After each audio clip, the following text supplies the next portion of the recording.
Hello, good morning and good evening. Good evening and good morning.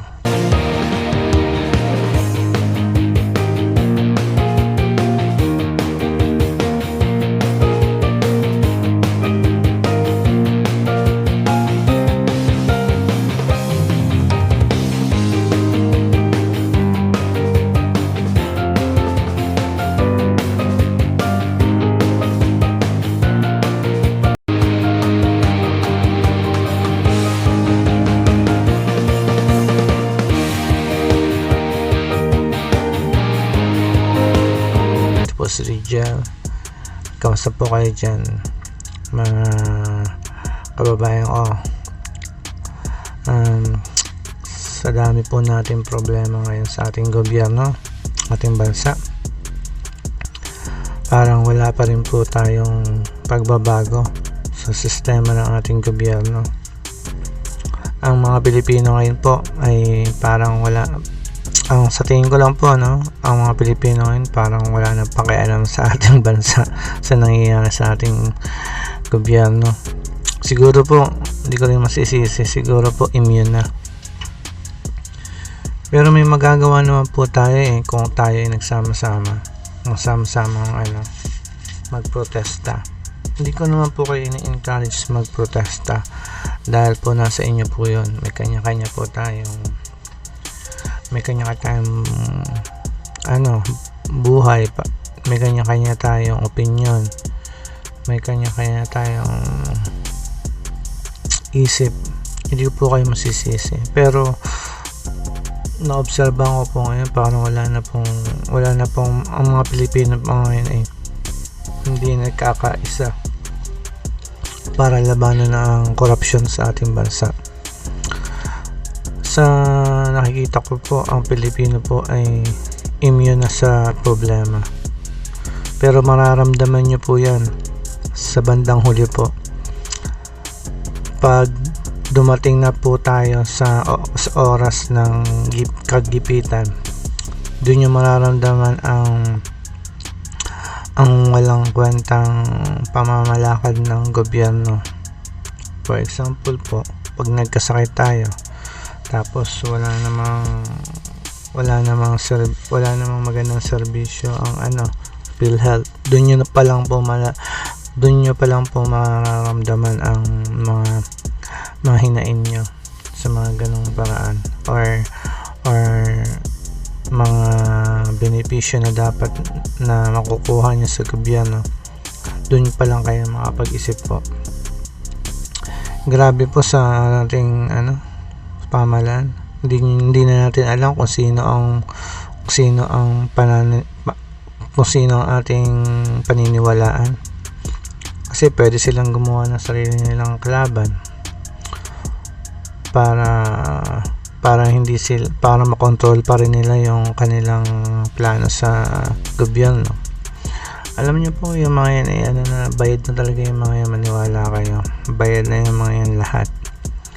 Except na lang po yung mga sa mga side ni Duterte. At alam ko po yung mga yan ay may malasakit sa bansa natin. Yung iba po dyan ay bayad na, maniwala po kayo. Malaki po ang binayad sa kanila. Kaya yung mga yan ay hindi tutol sa mga plano. Ganun po sila kasilaw sa pera. Uupo sila sa gobyerno dahil lang sa pera. Yun naman saklap po sa ating mga gobyerno. Umuupo lang dahil sa pera. Hindi sila umuupo sa gobyerno para maglingkod sa bayan o sa bansa. Nakakalungkot lang pong isipin, kasi kahit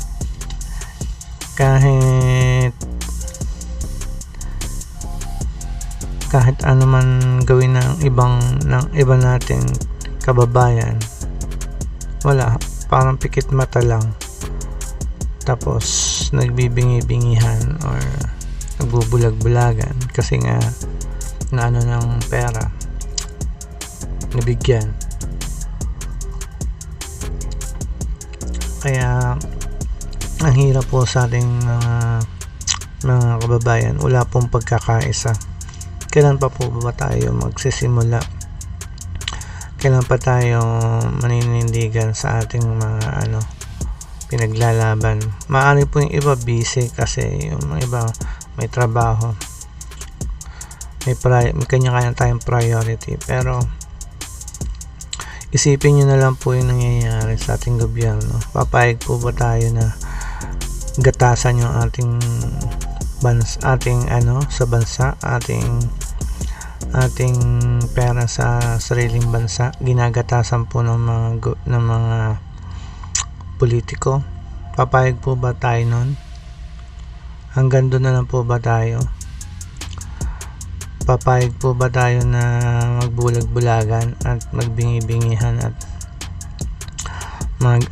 pipipipihan dahil sa salapi?